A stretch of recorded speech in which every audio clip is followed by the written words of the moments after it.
गजबे लागे रे। तोर माया मा मोर मन दिन रात जागे रे।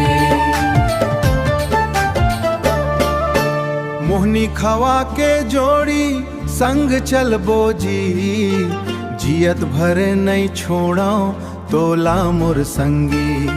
तोर अखी के काजल जादू चला थे, देखत देखत मोला पागल बना थे। गोरी तोर हासी फूल कस खिले, तोर बिना मोर मन काबर नहीं मिले। मोहनी खवा के जोड़ी गजबे लागे रे।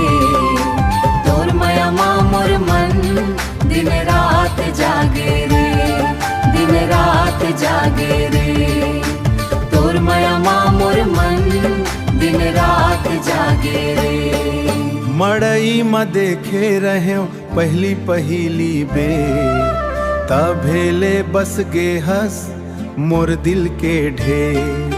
सावन के बदरिया तोर सुर तलाय, तोर नाव जप जप के मोर दिन बिताए। मोहनी खवा के जोड़ी गजबे लागे रे। तोर माया मा मोर मन दिन रात जागे रे। दिन रात जागे रे। तोर माया मा मोर मन दिन रात जागे रे। चंदायो तारा घलो जोड़ी ला निहारे, हमर माया देख देख गाना सब गावे।